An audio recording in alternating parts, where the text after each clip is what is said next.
오늘도 선하신 주님과 동행하는 복된 주일입니다. 주님께서 오늘도 우리를 친히 만나주시는 시간이죠. 그분과 함께 예배함으로 시작하는 한 주이기에 더욱 충만한 은혜가 저와 여러분에게 임하게 되기를 주님의 이름으로 축원드립니다. 오늘 함께 봉독하신 히브리서 12장 2절의 말씀을 중심으로 삶을 바꾸는 예배자가 되어라. 삶을 바꾸는 예배자가 되어라 라는 제목으로 함께 은혜를 나누고자 합니다. 제가 한 5년 전쯤에 12월 아주 추운 겨울이었어요. 그때 이 신당동에 위치한 한 서울지방경찰청 기동본부에서 수요 오전 예배를 제가 사역을 가게 되었습니다. 그곳에 처음으로 초청을 받아가지고 가게 되었는데, 우리가 보통 일반적으로 경찰본부다 하면 어떤 생각이 드십니까? 우리가 굉장히 낯설고 지은 죄가 없어도 사실은 굉장히 좀 불편하게 느껴지잖아요. 저도 그곳에서 사역하기 전에는 마음에 좀 부담이 있었어요. 경찰청에서 나를 부르는데 그곳에 있는 그 경찰들과 그 대위들 앞에서 내가 무슨 설교를 해야 되나? 어떤 말씀을 전해야 되나? 군대 못지않게 규율과 체계가 아주 엄격한 곳이기 때문에 마음에 이런 부담이 있었고, 또 잘 알지 못하는 분야에 대해서 또 한면으로는 기대와 굉장히 설레임이 있었습니다. 그래서 경찰청이나 하면 상당한 규모의 강단에서 예배를 하겠구나 라는 생각을 했어요. 그런데 제가 막 도착해서 막상 가보니까 굉장히 작고 썰렁한 이 경목실이 있었는데, 그 경목실에서 아주 소규모로 예배하는 그런 장소를 제가 가게 되었습니다. 그래서 당시에 딱 도착을 했을 때 그런 생각이 드는 거예요. 내가 이 정도 규모의 고작 이 몇 사람을 데리고 예배하려고 여기까지 왔나?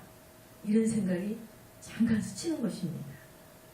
제 나름대로 외부 사역들 활동을 하면서 굉장히 겸손한 마음으로 하나님께 늘 작은 공간에서도 예배하기를 기뻐하고 또 소중히 여기고 했었는데, 왠지 그날은 경찰청이다 하니까 제가 상당한 기대를 하고 나름대로의 그런 큰 규모를 꿈꿨던 것 같습니다.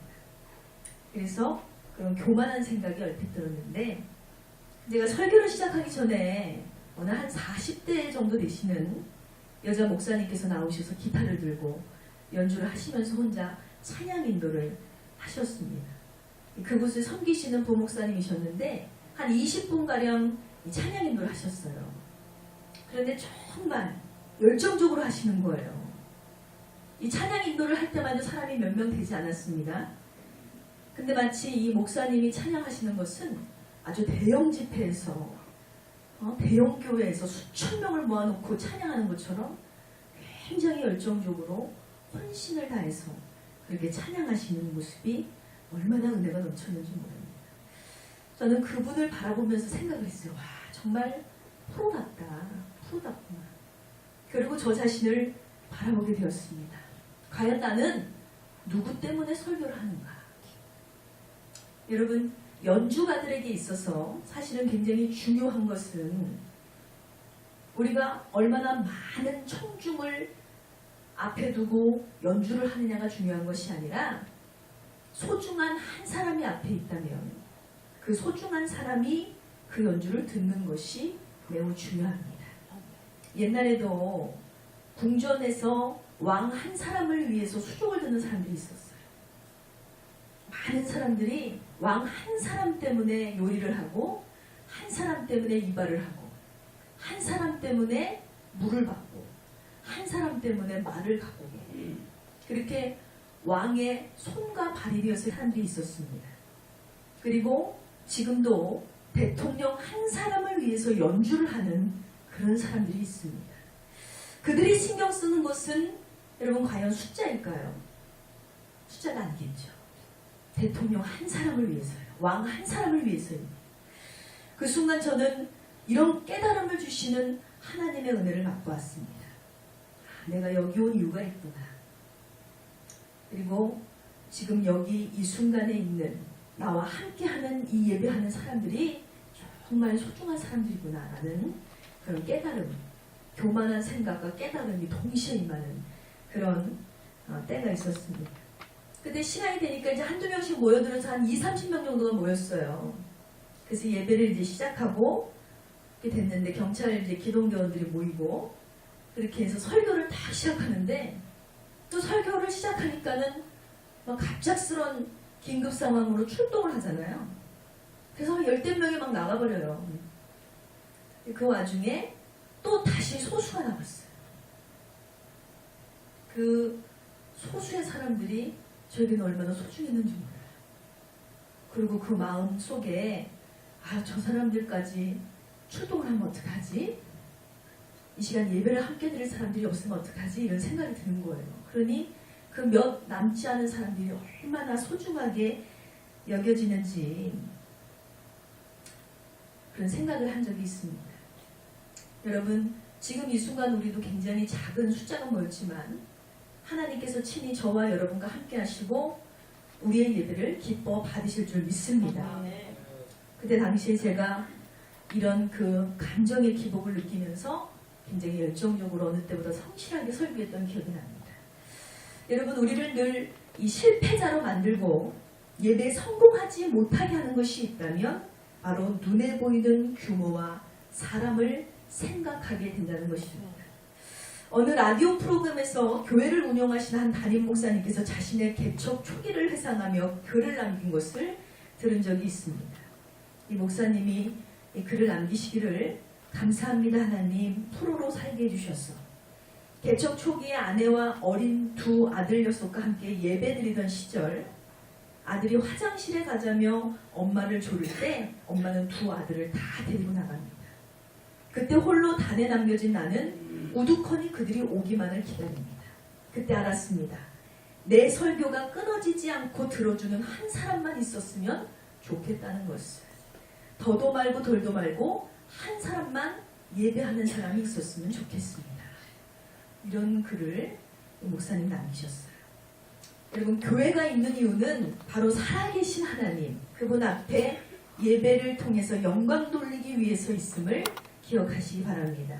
또 하나님께서 이 예배하는 시간을 허락하신 이유는요, 우리에게 말씀으로 새롭게 하시고 오늘도 우리를 변화시키길 원하시기 때문입니다. 또 말씀이 우리를 사로잡아야 될 이유는요, 하나님의 은혜 가운데 동행함으로 복을 얻기 위함인 줄 믿습니다. 자, 하나님의 임재를 경험한 예배자들이 오늘 예배 가운데 하나님의 임재를 경험하지 못한다면 이 예배가 무슨 의미가 있겠습니까? 여러분, 오늘 본문은 굉장히 간단한 말씀이에요. 믿음의 주여 또 온전케 하시는 이인 예수를 바라보자 그랬습니다. 이 말씀이 저와 여러분의 삶과 또 목표와 모든 도전과 계획에 하나님의 인도하심이 임하기를 주님의 이름으로 축원드립니다. 자, 하나님을 바라보는 우리에게 주시는 하나님의 비전을 우리는 이렇게 정의해보고자 합니다. 우리 은혜교회가 이 땅의 소망입니다. 믿으십니까? 네. 할렐루야. 네. 은혜교회가 이 땅의 소망이 된다고 그랬어요. 여러분, 교회가 세워져 있는데 이 교회가 이 땅의 소망이 되어주지 못한다면 이 교회는 더 이상 존재의 가치가 없는 거예요. 하나님의 교회를 세우신 가장 큰 이유는 교회를 통해서 구원과 생명의 소원을 이루기 위하시기 때문입니다. 바로 하나님의 임재를 경험한 저와 여러분과 같은 이런 예배자들이 하나님의 말씀으로 훈련되어지고 하나님께서 연단시켜 주시고 그렇게 해서 훈련된 제자가 되어서 성령의 능력으로 지역과 세상을 섬기는 그런 것, 이것이 바로 참된 교회의 역할임을 기억하시기 바랍니다. 여기서 우리가 핵심 단어를 뽑자면 예배, 훈련, 섬김, 이것이 교회 안에 꼭 있어야 돼요. 뭐라 그랬죠? 예배, 훈련, 섬김. 여기서 예배란 하나님과 연관되는 것이고요. 훈련은 성자 예수님과 관련이 되어 있습니다. 그리고 성령님의 사역이 바로 섬김입니다. 교회는 무엇보다도 하나님을 예배하는 공동체라고 볼 수 있죠. 목사님의 기업이 아니고요. 어느 목사님의 능력도 아니고요. 어떤 건물의 대단함도 아니에요. 그냥 교회는 하나님을 예배하는 자들의 공동체임을 기억하시기 바랍니다. 우리가 모이는 모임 자체가 우리의 목적을 위해서 모이는 것이 아니죠. 바로 이 세상을 섬기기 위해서 우리가 부름을 받았다는 사실을 여러분 기억하시기 바랍니다. 또한 이 섬김을 가능하게 하는 것은 하나님을 예배하는 자들이 예수님의 말씀으로 철저하게 훈련을 받을 때 가능하다는 것입니다. 결국 예배야말로 이 모든 것을 가능케 하시는 하나님의 능력으로 기본 중에 기본이라는 사실이에요. 예배자로 나아가지 않는 사람들에게는 훈련도 의미가 없고요. 섬김도 의미가 없어요. 희생도 의미가 없습니다. 하나님을 예배하는 것 없이 그 사역도 어떤 그 은혜도 성공적으로 이룰 수가 없다는 것입니다. 이 땅에 하나님을 믿지 않는 사람들이 얼마나 많이 희생하고 살아요. 하나님을 믿지 않는 사람들이 얼마나 많은 지역을 섬기고 살아갑니까? 근데 의미가 없어요. 하나님을 예배하지 않는 자들의 착한 행실, 하나님을 사랑하지 않는 자들의 희생은 아무런 유익이 될 수 없습니다. 바로 예배를 통해서 우리는 하나님의 목적을 분명히 하고 예배를 통해서 하나님을 기쁘시게 하고 또 예배를 통해서 하나님이 기뻐하시는 뜻이 무엇인가를 깨닫게 되는 것이 가장 중요하다는 사실을 여러분 기억하시기 바랍니다. 우리가 예배를 소홀히 할 때가 굉장히 많죠. 여러분은 어떤 마음으로 예배를 드리십니까? 오늘 하나님께서 우리가 어떠한 마음으로 예배를 드려야 하는지에 대해서 한번 알려주겠어요. 오늘 말씀을 통해서 하나님께서 깨달음 주시는 메시지는 예배란 예수를 바라보는 것이다. 다 같이 선포합니다. 예배란 예수를 바라보는 것이다. 네. 여러분 예배할 때 저를 바라보시나요? 저를 통해서 하나님을 바라보시고요. 또 예배하는 분위기를 통해서 말씀을 통해서 예수님을 바라보셔야 돼요. 사람이 중심이 아니고 건물이 중심이 아니고 어떤 대상이 중심이 될 수가 없죠. 마가복음 12장 28절에 보면 어떤 서기관이 예수님께 나와서 이렇게 묻습니다. 모든 계명 중에 첫째가 무엇입니까? 예수님의 대답이 그렇습니다. 내 마음을 다하고 목숨을 다하고 뜻을 다하고 힘을 다하여 주 너의 하나님을 사랑하라 그랬습니다. 여러분 이 말씀의 의미를 잘 생각해 보세요. 이 서기관이 하나님을 사랑하는 것이 가장 중요하다는 사실을 몰라서 이렇게 질문한 것이 아닙니다. 그가 알고 싶었던 것은요. 그의 인생에 여러 가지 중요한 것들이 굉장히 많아요. 그리고 하나님의 계명 중에서도 하나님께서 중요하다고 하신 메시지가 너무나 많은데 그 계명 중에서 여러 가지 계명 중에서 그 중에 제일 중요한 것이 무엇입니까? 라고 묻습니다. 그리고 예수님의 대답은 가장 중요한 것은 하나님을 사랑하는 것이다. 아멘. 라고 대답했습니다. 아멘. 여러분 사랑이 무엇입니까? 사랑을 하면 그 사람을 바라보는 것이 정상 아닌가요? 자녀를 사랑하는 엄마가 자녀에게 집중을 하게 되어 있어요. 그리고 아내를 사랑하는 남편이 아내 외에 다른 여자에게 한눈을 팔지 않습니다. 이것이 바로 사랑이에요.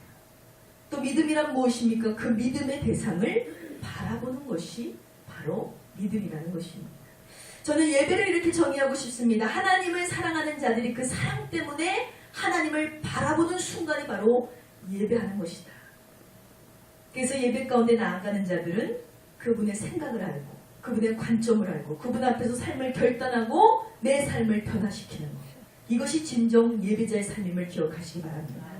그래서 우리는 예배란 우리의 삶의 방향을 결정해주는 매개체가 된다는 사실을 여러분 기억하시기 바랍니다. 예배를 드리러 나올 때 오늘도 나의 삶의 방향, 갈피를 잡을 수 없는 삶의 방향을 하나님께서 인도해 주시겠구나.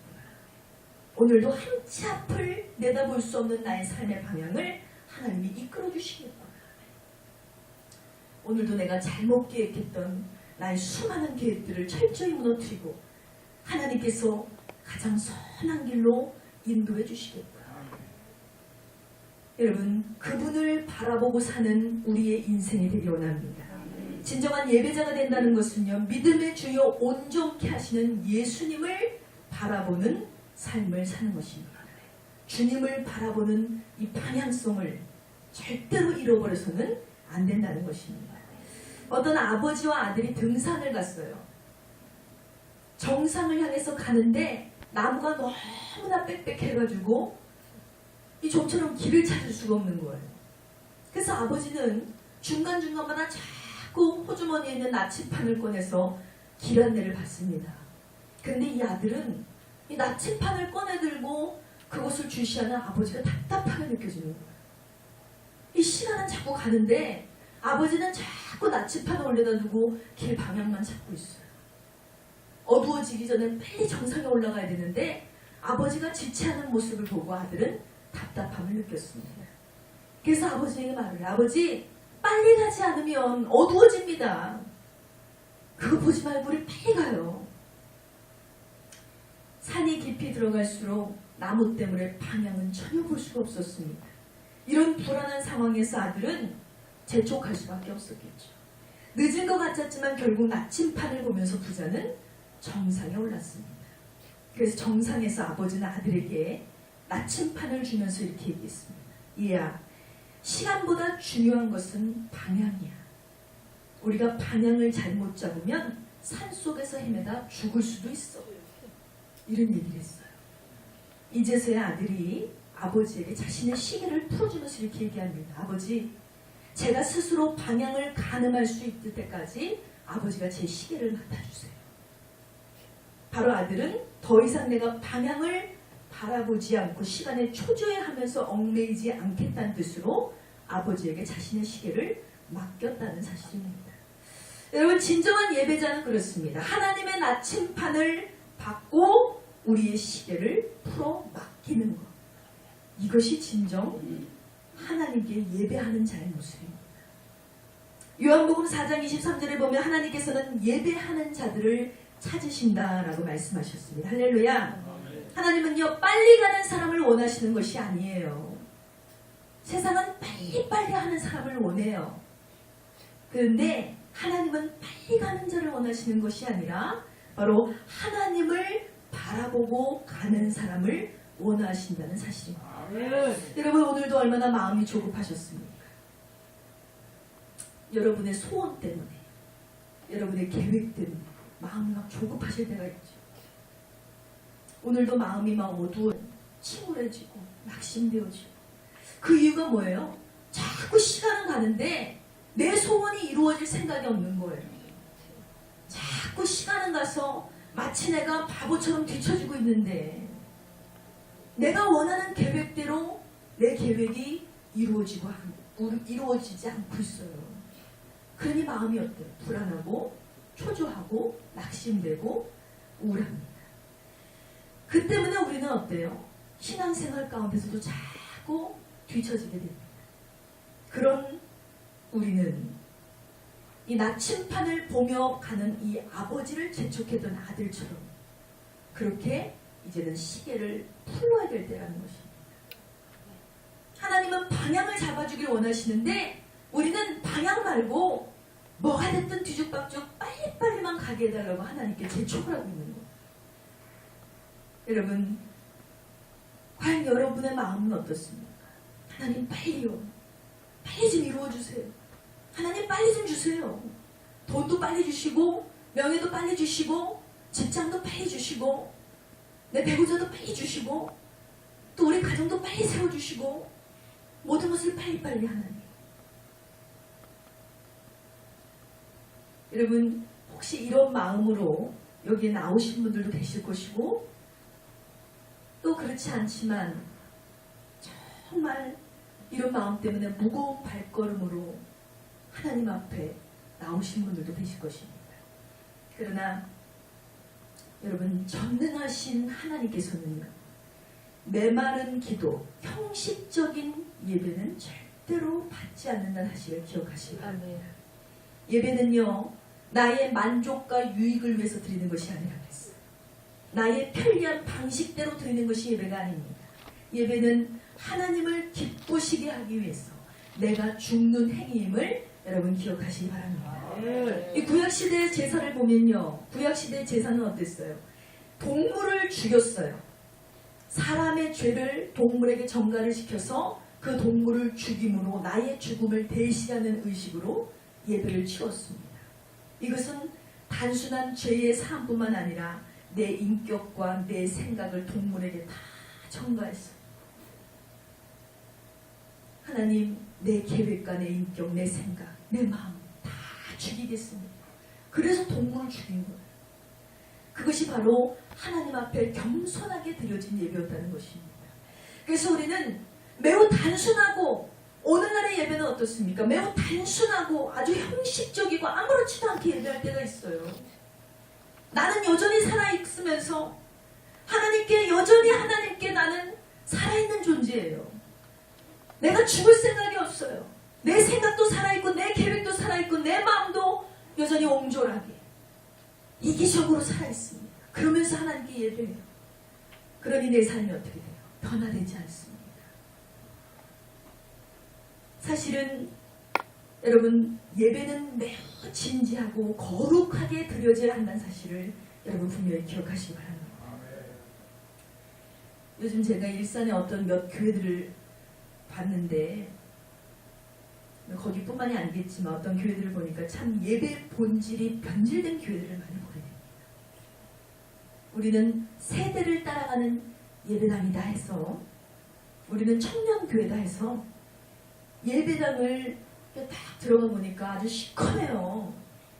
예배당이 온 벽을 그냥 까만 블랙톤으로 칠을 해놨어요. 그리고 강대상에 십자가가 없어요. 그리고 이 강대상 하나를 달랑 놓고 목사님이 나와서 설교를 하시는데, 목사님인지도 몰랐어요. 청바지에 티를 입고 그냥 예배를 인도하시는 거예요. 물론 말씀은 그의 말씀이 아니라 하나님의 말씀이라고 은혜가 있습니다. 찬양 시간이 됐는데 가뜩이나 시커먼 교회가, 가뜩이나 시커먼 예배당에서 이 조명이 막 켜지기 시작하는데, 나이트 클럽이에요. 온갖 형형색색의 조명들이 반짝반짝 광채를 내면서, 이거는 뭐 노래만 찬양이 나왔다 뿐이지 완전 나이트 클럽이에요. 이 청년들이 좋다고 막 춤을 추고 소리를 지르고 막 괴성을 지르는데, 저는 그 안에서 은혜를 발견할 수가 없었습니다. 근데 이런 교회들이 지금 많이 생겨나고 있어요. 물론 이런 교회는 청소년들이나 청년들의 부흥이 굉장히 활성화되게 일어나고 있습니다. 물론 이런 교회들을 바라보는 시각의 차이는 조금씩 있습니다. 이 세대를 맞춰서 가려면 그렇게 해야 된다, 이런 의견들도 있고요. 저 이단이다, 이런 시선들도 물론 있습니다. 근데 저는 개인적으로 굉장히 좋지 않게 느껴졌습니다. 왜냐? 그 중심을 보면요, 과연 이것이 누구를 위한 예배냐는 거예요. 누구를 위한. 저도 이 가운 입으면 굉장히 더워요. 2배로 열이 상승해요. 불편하죠. 저도 평상시에는 일반 아가씨처럼 머리를 하고 다닙니다. 항상 이렇게 유관순 언니도 아니고 이렇게 머리를 하고 다니는 것도 쉽지가 않아요. 불편해요. 그런데 왜 이런 자세를 갖게 되었느냐? 내가 예배하는 대상은 하나님이에요. 여러분과 함께 호흡하고 있지만 내 예배를 받으시는 분은 하나님이고, 아멘. 이 예배를 통해서 영광 받으실 분은 하나님이세요. 아멘. 불편하지만, 아멘. 조금 불편해도 나는 그 거룩함을 그분 앞에 드리고 싶은 거예요. 아멘. 여러분, 우리의 예배는 바로 이런 예배가 되었으면 좋겠습니다. 아멘. 조금 불편하셔야 돼요. 조금 낯설어도 우리는 정말 거룩한 예배를 하나님 앞에 올려드리는 그런 믿음의 지체가 되기 원합니다. 아멘. 이 시간에도 반드시 내 영이, 내 육이 즐거워야 될까요?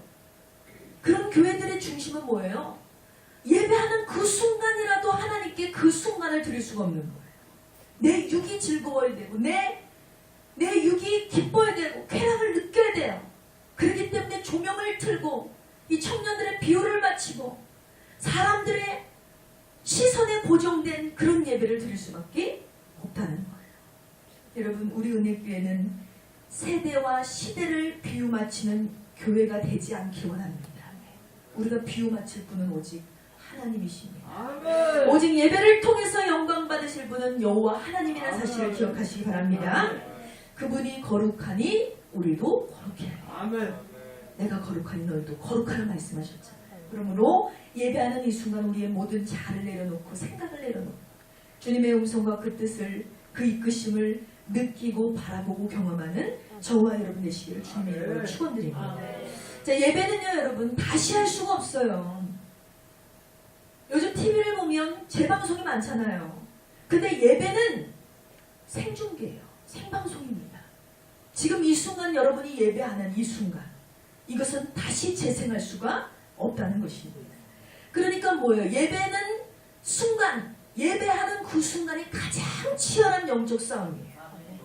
그런 예배를 여러분들이 조금이라도 생각하신다면 예배하는 시간과 자리가 달라지지 않겠습니까? 저는 이 시간 여러분에게 말씀드리고 싶습니다. 하나님의 임재를 체험하고 싶으십니까? 그러면 예배에 목숨을 거시기 바랍니다. 예배 시간에 감격을 경험하지 못하면 오늘 이 순간 여기에 앉아있는 이유가 없는 거예요. 반드시 그러므로 예배의 성공자가 되시기 바랍니다. 지금보다 더 나은 성도의 삶, 제자의 삶, 자녀의 삶 위해서 우리가 꼭 지켜야 될 몇 가지를 권면을 해드리고자 합니다. 하나님께서 오늘 주시는 우리의 메시지가 뭐예요? 삶을 바꾸는 예배자가 되자예요. 이때까지 여러분 열심히 예배드렸지만 삶이 변화되지 않았어요. 이유가 뭘까요? 그러면 내 삶을 변화시키는 예배자가 되려면 나는 어떻게 살아야 되나? 우리가 생각해보고자 합니다. 첫째는 예배당에 늦지 않게 오시기 바랍니다. 이 허겁지겁 예배당에 나오는 사람이 아니라 준비된 심령으로 예배를 드리면 여러분 예배의 간격이 달라지게 되어 있습니다. 꼭 성도님들 중에서도 이사하고 결혼하고 교회를 이렇게 옮기시는 분들이 계세요. 그런데 어떤 분들은 저기 멀리서 막 2-3시간 걸려서 본당을 섬기시는 분들도 분명히 계십니다.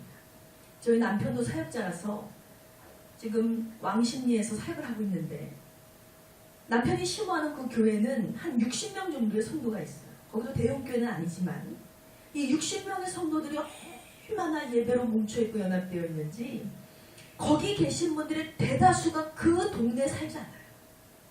정말 신기하네. 다 외지에서 오시는 거예요. 기차 타고 버스 타고 막 고속버스 타고 막 이렇게 해서 오시는 분들이 대다수예요. 그런데 그 교회는 주일에도 이 새벽 예배를 하거든요. 그러니까 이 성도들은 집에서 새벽 2시에 나와가지고 첫 차를 타고 기차를 타고 밤차를 타고 혹은 자가운전을 해서 이렇게 해서 교회 와요. 그래서 잠깐 눈을 붙이고 새벽 예배를 드리고 또 잠깐 눈을 붙이고 대예배를 드리고 또 잠깐 눈을 붙이고 사람들과 교제하다가 점심 먹고 오후 예배까지 드리고 나서 교회를 떠나는 거예요. 완전 그날은 주일 하나님의 날이기 때문에 올인을 하는 것이죠. 이런 얘기를 듣고 참 감동받았어요. 정말 많은 무리는 아니지만 이 성도들이 예배하기를 얼마나 집중하고 하나님을 얼마나 사랑하면 이 교회를 얼마나 사랑하면 이렇게 그날을 온전한 안식일을 이렇게 지키나 생각이 들었습니다. 정말 보석과 같은 지체들이 모였구나 생각이 들었어요. 여러분 인수가 몇 명이냐가 중요한 것이 아니라 그 교회에 단 5명이 있다 할지라도 예배로 뭉치고 연합되는 것이 정말 귀중하다는 생각이 듭니다. 여기서 제가 말씀드리고자 하는 요지가 뭐냐 하면 반드시 우리는 그렇게 해야 된다. 그것이 옳다 그런 게 아니고요. 어떤 것이 유익이다 그게 아니고요. 그 멀리서부터 예배당을 향해 준비하며 나오는 성도들의 마음이 중요한 것입니다. 몇 번을 전철과 버스를 타면서 그렇게 오는 그 마음과 생각은 무슨 마음이 있을까요? 내 유익을 위해서가 아니겠죠. 첫째는 하나님에 대한 사랑 때문에 그들은 그렇게 나오는 것입니다. 그런 열정이 있지 않고선 절대로 그렇게 행할 수 없잖아요. 그리고 두 번째는 교회를 향한 섬김과 사랑이 있지 않고서는 절대로 그 정성을 다할 수 없다는 것입니다. 그렇게 섬기시는 분들이 예배와 매 주일 예배를 드려요. 이런 분들하고 벌떡 어쩔 수 없이 그렇게 나와서 예배 드리는 분들하고 여러분 삶의 태도가 삶의 경험이 얼마나 다른지 아십니까? 절대로 예배의 감격이 동일할 수가 없다는 것이에요. 이 시간 우리가 회심하는 시간이 되길 원합니다. 여러분, 예배하는 순간순간의 감격이 없다면, 은혜를 경험하지 못한다면 우리의 마음을 돌이켜서 간절히 회개하시기 바랍니다. 그리고 감격을 회복하시는 저와 여러분 되시기를 주님의 이름으로 축원드립니다. 두 번째로 우리는 핸드폰을 끄고 예배당에 나오게 되길 원합니다. 공면의 말씀이에요. 여러분, 예배 시간에 설교를 하다 보면 문자를 확인하시는 분들도 있고 또 그 문자에 답을 하시는 분들이 있어요. 이 사람이 얼마나 연약한 존재인지 뭔가 울리는 소리가 들리면 그걸 확인하지 않고는 못 견뎌요. 그러니까 또 문자를 봤어요. 그럼 이걸 꼭 지금 대답해주지 않으면 안 될 것 같은, 그럼 뭐 이상한 착한 마음이 들어가는 거예요. 근데 가만히 생각해 보세요. 우리가 그 전화에 조금 늦게 대답한다고 해서 큰일이 날까요? 지금 내가 이 순간 하나님을 예배하고 있는데 절대 큰일 나지 않아요. 가장 큰일은, 여러분, 예배는 재방송이 되지 않는다고 그랬어요. 생방송이라고 그랬어요. 이 순간은 돌아오지 않습니다. 이 순간에 선포되는 하나님의 메시지는 절대로 다시 돌아오지 않습니다. 그런데 내가 그것을 한눈 파는 순간, 그 순간을 우리는 놓치고 있다는 사실입니다. 가장 큰 일은 예배하는 그 순간을 놓친다는 데 있습니다. 하나님은 우리에게 모든 것을 다 허락하셨지만 그 모든 것 중에 가장 귀하게 여김을 받기를 원하십니다. 하나님은 우리를 사랑하시는 것만큼이나 그분도 우리에게 존중받기를 원하십니다. 우리가 누군가와 막 얘기하고 있는데 상대방이 계속 딴짓을 하고 한눈을 팔고 다른 데 신경 쓰고 해봐요. 정말 만나기 싫어요. 마찬가지죠. 하나님도 지금 하나님과 소통하는 이 예배 시간에 여러분이 하나님께 집중하고 호흡하고 소통하기를 원하신다는 것입니다. 그러므로 세상의 모든 염려와 걱정을 차단하고 들어오면 하나님의 생각이 저와 여러분을 지배하게 되어 있습니다. 우리의 삶 가운데 기적을 체험하지 못하는 이유는 바로 예배하는 이런 순간에도 세상을 차단하지 못하고 있다는 사실입니다. 걱정이 돼요. 핸드폰이 울리니까 집에서 무슨 일 난 거 아니야? 불이라도 난 거 아니야? 이런 생각이 드니까 뭔가 확인하지 않고는 못 견디는 거죠. 이것은 뭡니까? 세상을 차단할 용기와 준비가 되어 있지 않은 거예요. 세상을 차단할 용기를 가진 자의 예배는요, 하나님의 주권을 인정하는 예배를 드리게 되어 있습니다. 한 시간도 하나님께 맡길 수 없어서 안달을 한다면 믿음을 가진 사람의 예배라고 볼 수가 없겠죠. 그러므로 예배 시간만큼이라도 더욱 결단하고 하나님께 집중하시는 저와 여러분 되시기를 주님의 이름으로 축원드립니다. 자, 세 번째로는 늘 처음 것을 드리기를 각오하시기 바랍니다. 우리가 예물을 드릴 때 가장 깨끗한 옷을 입고 오듯이 가장 깨끗한 돈을 좀 드렸으면 좋겠어요. 근데 물론 이게 쉬운 건 아니지만 이 어른들이 옛날에 어렸을 때 세뱃돈을 준비하시면 꼭 은행 가서 빳빳한 돈을 준비해 오시더라고요. 내 사랑하는 손주들에게, 내 사랑하는 자녀들에게 가장 깨끗한 돈을 주고 싶은 부모의 마음인 거예요. 그런 것처럼, 그렇다고 여러분 은행 가서 새 돈으로 바꿔오시라는 얘기가 아니라 그만큼 물질을 드릴 때 단 1,000원을 드리더라도 구별을 하셔야 된다는 겁니다. 또한 교회를 나올 때에도 가장 깨끗한 옷, 단정한 옷을 입고 나오시기 바랍니다. 교회는 물론 사치하는 곳이 아니에요. 교회 나온다고 해서 교회 가기 위해서 내가 옷을 사야지, 옷도 몇 가지 없는데 하면서 하는 얘기가 아니라, 우리가 생각해보세요. 약속이 있어요. 지금 대통령하고 약속이 있어요. 지금 아주 중요한 사람하고 약속이 있어요. 그 여러분 쓰레빠 신고 추리닝 입고 그렇게 나가지 않잖아요. 내가 갖고 있는 옷 중에서 가장 아름답고 좋은 옷, 그리고 내가 꾸밀 수 있는 한 가장 아름답게 꾸미며 그렇게 나가지 않겠습니까? 마찬가지예요. 하나님을 만나러 올 때도 우리가 하나님을 바라본다면 세수도 하지 않고 쓰레빠 신고 그렇게 나올 수가 없다는 거죠. 그 마음을 하나님이 다 지켜보고 계십니다.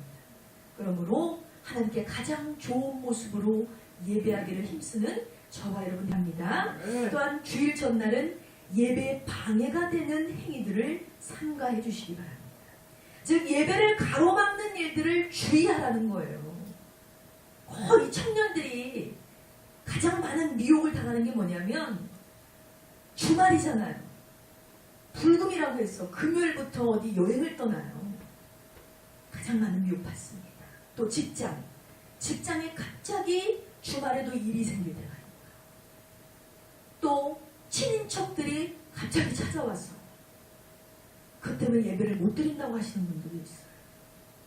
특히나 이 예배 드리기 전날 또 다툼이 일어나기도 합니다. 부부싸움, 가족 간의 갈등, 이런 것 때문에 마음이 어려워지기도 합니다. 바로 원수마귀가 주일 성수를 하지 못하도록 우리의 삶을 해방하고 있는 것입니다. 그렇기 때문에 여러분, 우리가 주일을 온전히 섬기도록 사탄은 내버려 두는 것이 아니라 늘 우리를 방해하고 해방하도록 그렇게 사탄이 도사리고 있다는 사실을 기억하시고, 여러분 모든 생활 가운데 이러한 삶을 차단하시고 정돈하시고 우리의 삶을 바꾸는 예배자로 서게 될 때 우리는 하나님께서 기뻐하시는 영광된 예배를 드리게 될 줄 믿습니다. 대부분 이렇게 이런 시련을 이기고 예배에 나오신 분들은 그런 간증을 많이 하세요. 예배 드리고 갔더니 일이 다 해결됐어요. 괜찮아졌어요. 예배 드리고 났더니 몸이 좀 아파가지고 절대로 못 나올 것 같았는데 예배 드리고 났더니 좀 괜찮아졌어요. 이런 얘기 많이 하시거든요. 왜냐하면 예배는 하나님께서 주관하시고 하나님께서 부어주시는 은혜가 임하기 때문입니다. 다섯 번째는 예배 시간은 나의 편의를 위해서가 아니라 하나님 앞에 결심하고 구별된 시간을 드리는 것이 좋습니다. 하나님께서는 당신의 자녀들에게 특별한 대우를 받기를 원하신다고 그랬어요. 왜냐하면 하나님은 우리의 주인이 되시기 때문입니다. 여러분, 높은 사람과 어려운 사람과 약속을 할 때 여러분 어떻게 하세요? 제 시간은 이거밖에 없고요. 당신이 맞추세요. 이렇게 하지 않잖아요. 나보다 높은 사람, 나보다 어려운 사람하고 약속을 할 때는 언제든지 시간을 말씀하세요. 제가 그 시간을 맞추겠습니다 라고 얘기하지 않습니까? 마찬가지예요. 거기에 맞추려고 하는 거죠. 요즘 중대형 교회들이 많이 생기면서 예배 시간이 많아졌어요. 예배 회차가 굉장히 많아졌어요. 그러다 보니까 요즘 성도들 중에 게으름을 갖고 있는 이 이상한 타협을 하는 성도들이 있습니다. 주일날이니까 내가 힘들게 6일 동안 일을 했는데 5일 동안 일을 했는데 이날만큼 좀 늦잠을 자야 되지 않겠어? 잘 거 다 자고 놀 거 다 놀고 약속할 거 다 약속하고 그 다음에 가장 늦은 시간에 예배를 드리는 거예요. 절대로 여러분 우리의 편의가 예배가 될 수 없습니다. 나의 편의를 위해서 예배를 드리는 그런 형식적인 절차가 되지 않기를 주의 이름으로 축원드립니다. 주님의 거룩한 안식일 이날만큼은 내가 주인공이 아니에요. 하나님이 주인공이십니다.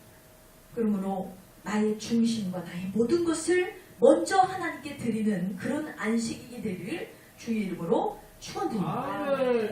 자, 마지막 여섯 번째로 진정한 예배의 시작은 예배당 문을 나서면서부터 시작이 됩니다. 진정한 예배자. 여러분, 예배자로 산다는 것은요, 예배에 성공하는 사람을 얘기하는 거거든요. 예배의 진정한 성공은 어디서부터 있느냐? 이 예배당에 있을 때 하나님의 말씀을 들을 때는 아멘입니다 주님, 그렇습니다 주님, 네 그것을 믿습니다 주님, 주님께서 행하실 것을 압니다 주님, 막 믿음이 생겨요. 근데 예배당의 문을 열고 나가는 순간 세상과 직면한 우리는 어떻습니까? 집안에만 들어가도 걱정이 있고 염려가 있고 근심이 있고, 집안에만 들어가도 우환이 있고 뭐가 있고 아직도 해결되지 않은 많은 문제 때문에 우리는 넘어지고 실패하게 됩니다. 그런데 그것은 예배 시간에 들었던 하나님의 말씀을 우리가 생활하지 않기 때문에 그렇습니다. 진정 능력 있는 그리스도인 된다는 것은 주일 예배자가 되는 것이 아니라 매일 예배자로 사시는 저와 여러분 되시길 바랍니다. 그러니까 이 주일날 들은 말씀을 힘입어서 매일 그 말씀으로 이기며 사는 거예요. 한 주 동안. 그것이 진정한 예배의 성공자가 될 수 있다는 것입니다. 로마서 기자는 하나님이 기뻐하시는 예배는 거룩한 산 예배다라고 말씀하고 있습니다. 우리가 기도하고 예배하면서 왜 나에게 응답이 없을까? 왜 삶의 변화가 없을까 한탄하기 전에 여러분 구별된 예배를 드리고 계시는지 한번 잘 생각해 보시기 바랍니다. 호세아 6장 6절의 말씀입니다. 나는 인애를 원하고 제사를 원하지 아니하며 번제보다 하나님 아는 것을 원하노라 그랬습니다. 할렐루야.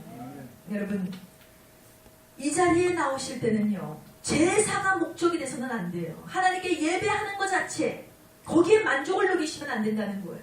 나 오늘 주일 성수했어? 나 오늘도 예배 드렸어? 여러분 제사가 목적이 되는 것이 아니라, 예배에 참석하는 것이 목적이 아니라 하나님을 사랑하는 것, 그것이 우리의 목적이 되기를 주의 이름으로 축원드립니다. 하나님 앞에 여러분은 남은 시간을 드리고 계십니까? 아니면 하나님 앞에 구별된 시간을 드리고 계십니까? 우리가 구별되기를 원해요. 진정한 예배자로 성공하시는 저와 여러분 되시려면 우리는 우리의 삶을 모두 구별할 수 있게 되기를 주의 이름으로 축원드립니다. 자, 말씀의 결론을 맺기 원합니다. 우리에게 가장 필요한 것은 무엇입니까? 여러분, 이 땅에서 명예를 얻는 것도 가장 필요한 것은 아니에요.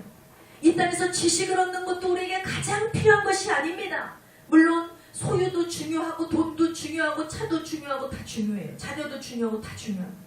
그런데 그것이 우리의 삶 전체의 목표가 되지 않기를 원합니다. 우리 하나님께서 하나님의 자녀들에게만 특별히 구별되어 지정해 주신 저 하늘과 저 땅이 있어요. 저 천국을 소망합니다. 매일같이 드려지는 예배자로 서게 되는 것, 그것이 저와 여러분의 목적이 되기를 원합니다. 또 하나님께서 나를 이 땅에 보내신 이유를 우리는 생각해 봐야 돼요. 왜 하나님이 나를 자녀로 부르셨는가? 그 부르심에 집중할 때 이 땅에 사는 동안 복음 전파에 힘쓰며 주님께 의롭게 쓰임받기를 간구하는 그런 지혜로운 삶을 살아갈 수 있다는 것입니다. 그 삶을 통해서 하나님 반드시 축복을 해주신다는 것입니다. 여러분, 우리에게 필요한 것은요, 제단을 쌓고 예배를 드리는 것이 중요하다고 그랬어요. 그 예배 가운데 하나님을 만나고 하나님의 약속을 받는 것이 중요합니다. 그 약속을 부여잡고 한 주를 살아가는 것이 굉장히 중요합니다. 오늘도 하나님께서 우리에게 주신 이 말씀을 붙잡고 반드시 예배자로 성공하시는 저와 여러분 되시기를 주님의 이름으로 축원드립니다.